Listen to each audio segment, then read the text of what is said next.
guys. I'll start with any questions you guys have. We'll open up on the front right here, Tim May. Yeah.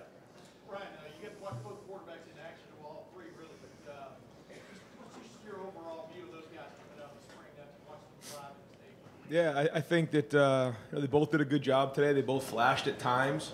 Still a work in progress. We still got work to do, but I thought that they gave some of the receivers a chance at times. Sometimes it's hard when you're not in the tackle situation. Is it a sack? Is it not? Do we break out? And Justin is he can kind of create on the edge a little bit, so didn't get a chance to see that as much. I thought Matthew made a couple really nice throws down the field. We turned the ball over and threw it to them, which is good for the defense. So we'll keep looking at it, but I thought both of them had positive days. Over here to the left, Austin. Ryan, beyond the quarterbacks, as you leave here today after those 15 workouts, how much do you feel like you got accomplished, and how much more is there that you want to see? With the quarterbacks, The whole team. This is just the first step, from this season. We got a lot of work to do. We got a good team, though. I think, and I think that this is a part of the season.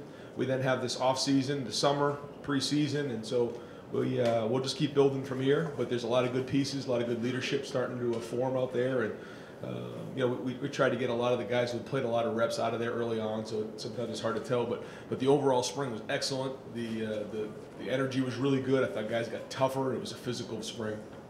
Over here to the right, Rob. Ryan, what usually lags behind with quarterbacks? I mean, what do they have to kind of catch up with? That's a good question. So I think that when you're in the meeting room and you're learning the offense, it's one thing to say it. It's one thing to see it on film. It's another thing to do it in a 7-on-7 where there's no rush, and then when the rush is going. So it's all the progression, and so you can't simulate all that. There's nothing you can do. You have to play the game, and so there's so many that goes into it, the protection, and it's reps, it's experience, it's going through it all. The more you know when you step on the field, the more you're prepared, the better off you're going to be. But there's nothing that replaces experience. So the more these guys get a chance to play and run the offense, the better they'll be. There were some overthrows. Is that sort of the outcome of with seeing the rush for the first time? You just kind of... Yeah, that's part of it. That's part of it. Getting your feet in the ground, the timing of everything, and how fast it's moving. Or maybe there's a defensive lineman that flashes in front of your face, and being able to move your feet. And again, we have to drill that. We have to get better at that, so those things don't happen. But again, if you've never done it with a real guy rushing at you, it's very, very different. And so the more times they get it, the better they'll be. Over here to the left, Dave. Ryan, as you enter the Summit, is there any separation at quarterback between Justin Fields and Matthew Baldwin?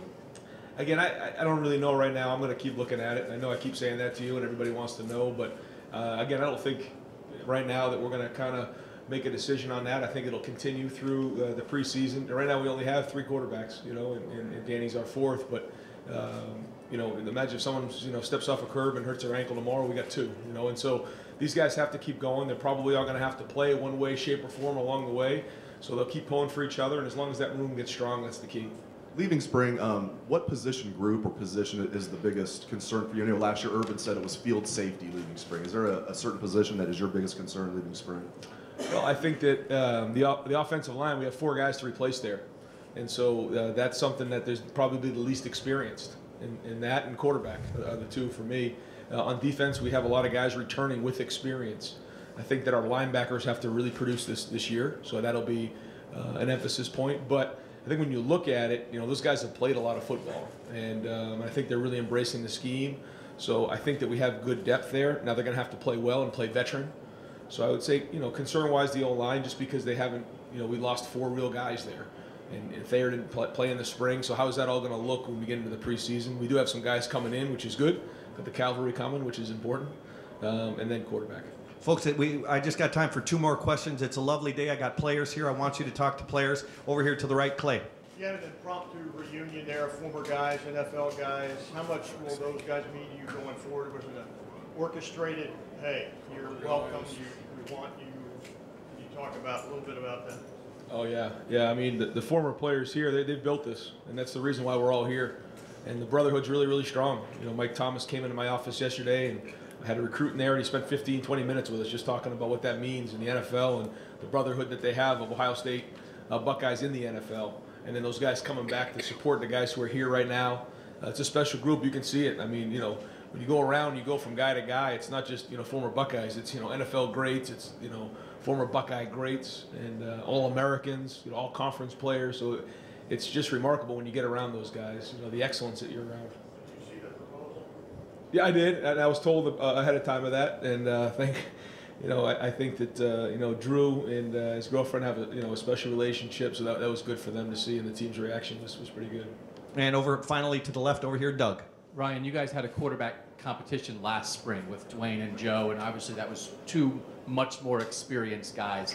Just in terms for all of us of maybe trying to just understand context of where this competition is now compared to last year, just what's it been like this spring when you have a competition, but again, just too much younger guys? Yeah, another great question. When you had Joe and Dwayne here, they didn't have a body of work on the field, but they had a body of work practicing. And the coaches and myself and we had gone through it, and we kind of knew what we had. We saw them in the game, and then we had to kind of make a decision who was ahead right there. The guys we have here, these guys, they should have been in high school at this time last year. So they don't have that body of work. They're still a work in progress. They're still growing. They're still making mistakes. So to say we know where they are in terms of finished product, it's hard to tell, and they still have a long way to go.